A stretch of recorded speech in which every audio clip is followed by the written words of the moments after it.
ಯಾಕಂದ್ರೆ ದೊಡ್ಡ ರಾಜಕೀಯ ಫ್ಯಾಮಿಲಿ ಹಿನ್ನೆಲೆ ಇದೆ, ಬಟ್ ನೀವು ಯಾವತ್ತೂ ರಾಜಕಾರಣದ ಬಗ್ಗೆ ಮಾತಾಡಿರಲಿಲ್ಲ. ಬಟ್ ಈಗ ಜನರೇ ತಮ್ಮನ್ನ ಆ ಕ್ಷೇತ್ರಕ್ಕೆ ಬರಬೇಕು ಅನ್ನುವಂಥದ್ದು ಬಯಕೆ ಸೋಷಿಯಲ್ ಮೀಡಿಯಾದಲ್ಲಿ ಜಾಸ್ತಿ ಆಗ್ತಾ ಇರುವಂಥದ್ದು. ಅಲ್ಲ, ಅದೇನಾಗಿದೆ, ಜನರೇ ಈಗ ಏನಾಗಿದೆ, ನಾವು ಜಯದೇವ ಹೃದ್ರೋಗ ಸಂಸ್ಥೆಯಲ್ಲಿ ಈ ಹೃದ್ರೋಗ ಕ್ಷೇತ್ರದಲ್ಲಿ ಒಂದು ಕ್ರಾಂತಿಕಾರಿ ಬದಲಾವಣೆಯನ್ನು ತಂದಿದ್ದೇವೆ. ಇದು ಮೈಸೂರಲ್ಲಿ ಮಾಡಿದ್ದೇವೆ, ಗುಲ್ಬರ್ಗಾದಲ್ಲಾಗಿದೆ, ಬೆಂಗಳೂರಲ್ಲಿ ಬೃಹತ್ತಾಗಿದೆ. ಹೀಗಾಗಿ ಅವ್ರಿಗೆ ಅನ್ನಿಸ್ಬೋದು, ಜನರಿಗೆ ಅನ್ನಿಸ್ಬೋದು ಇದೇ ರೀತಿ ರಿಫಾರ್ಮ್ಸು ಅಥವಾ ಏನು ಕ್ರಾಂತಿಕಾರಿ ಬದಲಾವಣೆ ಆರೋಗ್ಯ ಕ್ಷೇತ್ರದಲ್ಲಿ ರಾಷ್ಟ್ರೀಯ ಮಟ್ಟದಲ್ಲಿ ಯಾಕೆ ನಿಮ್ಮ ಮೂಲಕ ಆಗಬಾರ್ದು ಹಾಗೆ ಹೇಗೆ ಅಂತ ಜನ ಅವ್ರ ಅಭಿಪ್ರಾಯ ಹೇಳ್ತಾರೆ ಅವರು. ಬಟ್ ನನಗೆ ಇನ್ನೂ I am not very clear on this issue. ಜನಕ್ಕೆ ನಿರಾಸೆ ಮಾಡುವ ಪರಿಸ್ಥಿತಿಯಲ್ಲಿಲ್ಲ ನೀವು. ಜನಕ್ಕೆ ನಿರಾಸೆ ಮಾಡುವ ಪರಿಸ್ಥಿತಿಯಲ್ಲಿ ರಾಜಕಾರಣಿಗಳು ತಮ್ಮನ್ನು ಈ ವಿಚಾರದಲ್ಲಿ ಸಂಪರ್ಕ ಇಲ್ಲ ಇನ್ನು ಯಾರು ಮಾಡಿಲ್ಲ.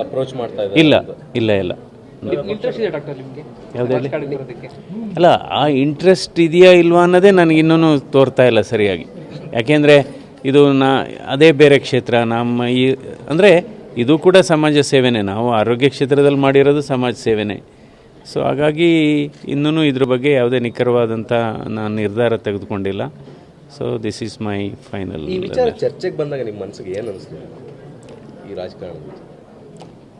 ಅಲ್ಲ, ಅದೇನೇ, ಇದಕ್ಕೆ ಹೋಗೋದೋ ಬೇಡವೋ ಅಂತ ಇನ್ನೂ ಗೊಂದಲ ನಮಗೆ.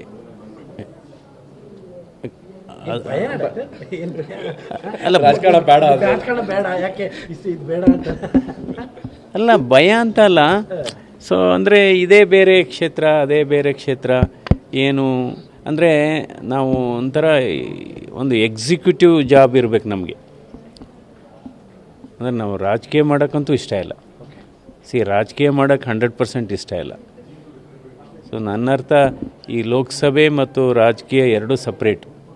ನಾನು ರಾಜಕೀಯ ಮಾಡೋಕ್ಕಂತೂ, ಈ ಬೀದಿ ರಾಜಕೀಯ ಮಾಡೋಕ್ಕಂತೂ ಇಷ್ಟ ಇಲ್ಲ ನನಗೆ. ಅಲ್ಲ, ಬಟ್ ಏನು ಅಂದರೆ ಅಲ್ಲಿಗೆ ನೀವು ಇನ್ನೂ ತೀರ್ಮಾನ ಅಂತೂ ಮಾಡಿಲ್ಲ, ಬಟ್ ಎಕ್ಸಾಕ್ಟ್ ನಾನು ಬರದೇ ಇಲ್ಲ ಅನ್ನುವಂಥ ಮನಸ್ಥಿತಿ ತಾವಿಲ್ಲ. ಅದ್ರ ಬಗ್ಗೆನೇ ತೀರ್ಮಾನ ಮಾಡಿಲ್ಲ. ನಾನು ಬರದೇ ಬಾರ್ದು ಅನ್ನುವಂಥ ತೀರ್ಮಾನದಲ್ಲಿ ತಾವಿಲ್ಲ ಅಂತ. No reaction. Okay, thank you.